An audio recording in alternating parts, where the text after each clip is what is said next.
On today's episode of The Front Row, we are at the Lubbock Municipal Garden and Arts Center, and our special guest is Johanna Feminear. She's the director, is that correct? Yes. Of it, and it's wonderful to have you back with us again to tell us what's going on. There's a major event about to happen here at the Garden and Arts Center, but there's all kinds of other things that are ongoing, and we want to explore all of that with you, if that's okay. Yes, All absolutely. We are glad to be able to talk to you again about what's going on at the Garden and Arts Center.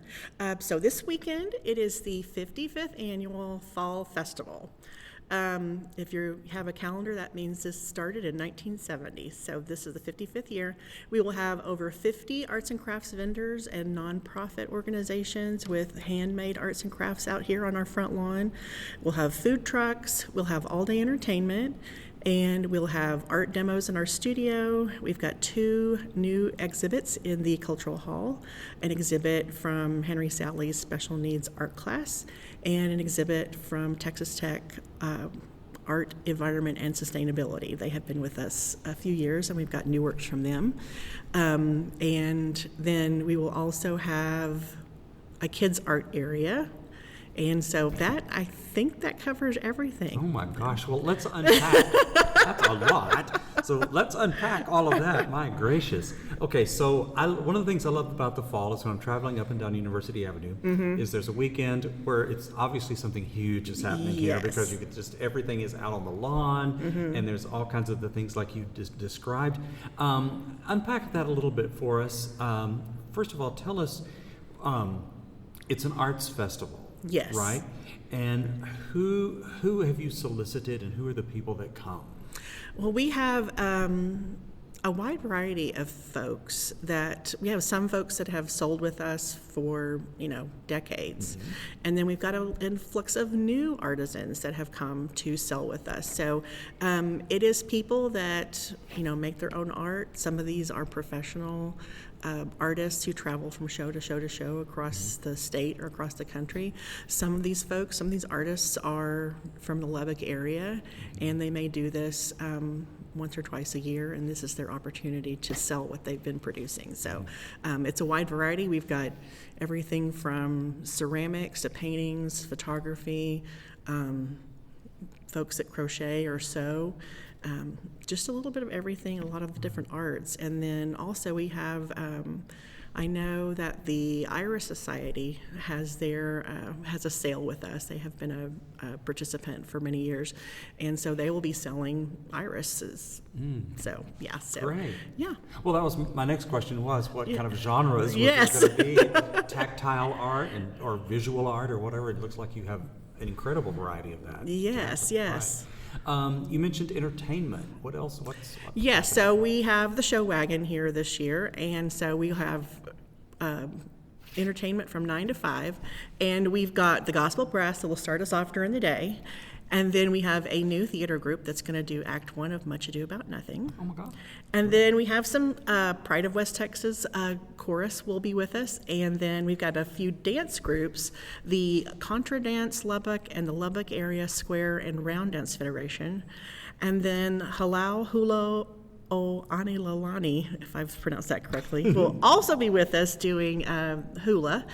We've got the Relics, and we've got Loop 918. So Loop 918 is electric cello. So it's quite a little variety there. Yeah, that's great. But yeah, so that will be our slate for Saturday, and we are excited about that, to have a full slate. Good, and there's food too, right? Yes, there is food. We've got 4 or 5 different concession vendors, Street Sweets, Mi Cocina, some others that are new to us. So I know Street Sweets and Mi Cocina come to us every year. So yeah, good. so there'll be lots of good things to eat. This is on Saturday. What time does it get started? Okay, so it opens at 9 o'clock and it'll run till 5 o'clock. Now we do have the trolley again this year. So if you are parked in front of the Hodges or by the baseball fields or in the Clap parking lot, there will be a trolley bus that will be coming by every few minutes to pick people up and take them over here, because our front parking lot, of course, fills up very quickly. Sure. So there will be parking over in front of Hodges Community Center and around the baseball fields and Clap Park, so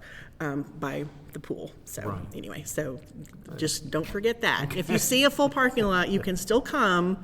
There will be someone to pick you up and drop you off. Oh, that's great. What foresight on your part. That's yes, great. yes, Exactly. yes. I love that. Terrific.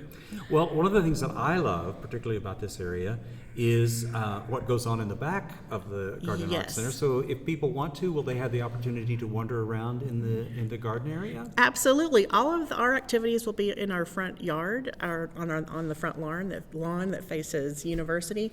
But the Arboretum, is a city park. It is always open. So if you want to park by Hodges and stroll through the Arboretum on your way out the other side to where the festival or the arts fair is, then that's just a better path to walk, a more pleasant path to walk. With all the rain we've had this summer, it is really gorgeous out there. So Great. Well, that's one of my favorite things to do, and I highly recommend it to anybody who's coming by.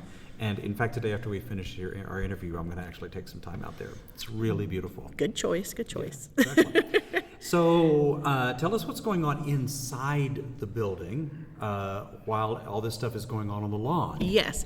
So, we offer numerous art classes for adults. We have ceramic classes, wood turning classes, metal smithing classes that we've added. And so in our studio, we will have demonstrations by some of our art instructors and art students in our clay studio, and then we will also have a demo of block printing. So we're going to look to starting some other art classes, including a little printmaking. So we're going to do that as well. And then in the cultural hall, like I said, we have two exhibits. One is Texas Tech University instructor Carol Flukiger and her art, environment, and sustainability students. She has a new group of students every year, and so this is the current artwork. She will also be holding a little workshop at 10 o'clock. From 10 to 11, she will do a little workshop that sort of like partners with this show and kind of what her show is about. And then at 11 o'clock, the two artists that are her current students for this session will do a gallery talk. So it's a short little thing. There will also be a couple of vendors in here, and then the special needs class, all of their artworks are for sale, and there will be some folks here, some of the parents for those students will be here to talk to you about their artwork, their kids' artwork, and it is for sale. So if you want to purchase something, it benefits their class directly and their organization, and so they will be here to talk to you and tell you about what they're doing. So Great. That's wonderful. Speaking of all the classes that you have, what are some of the ongoing projects you have for the fall that will go beyond the Arts Festival? Are there Yes. opportunities for people to do things? Yes, we have monthly ceramics classes that go on. We have some in the afternoon and some in the evening for those folks that work for a living, and so we've got that. Then there will be another wood turning class that starts, I think, at the end of December or at the end of September.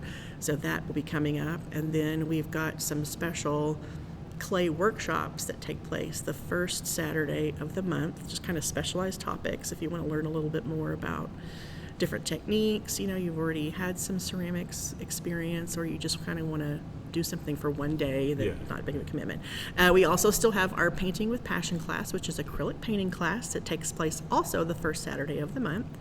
And then we have an ongoing metal smithing and jewelry classes that we have started. Now those, I think, are like the third or fourth Saturday of the month. Those kind of vary, but we've done ring making, we've done chain making, we've done metal etching, so we're going to continue those, and those have been really fun and different. So so that's kind of what we've got going on right now. Wow.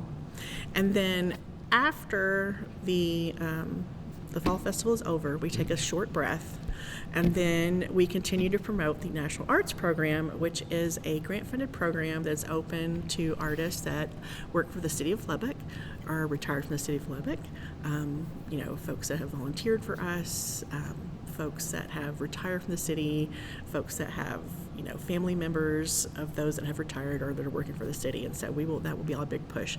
It will be our 36th year to participate in that exhibit, so it's always kind of a fun question mark about who's going to enter and what are you going to see, because sometimes you don't know till it shows up. So it's always kind of a fun thing to see what folks have produced, have worked Right. on, and yeah, so that will go up in October, and then we will have a little reception and award ceremony on Thursday, November 6th. So, Oh, nice. yeah, so Okay. a lot's going on. Yeah, we're going to be busy this fall, that's for sure. Listening to that, I'm amazed that you can get all of that done. That's a tribute to your organizational ability and ability to get things done. We've got a very good staff that are very capable, Yeah. and dedicated. So, yes. Excellent. Well, and their leadership's good, I have to say. Well, So. thank you. That's great. Johanna Feminear is the director of the Lubbock Municipal Garden and Arts Center, and the Fall Festival is taking place this Saturday beginning at 9 a.m. It's going to be a fun time. You should come out, enjoy the festival, all of the artwork that's there, the food, the entertainment, and if you get a little overloaded, you can go around in the back and enjoy the Arboretum and just make a great day of it. Johanna, thank you so much for your time today on the front row. Absolutely. Thank you, Clint, for coming and talking with us. We always enjoy telling people on the front row what's going on.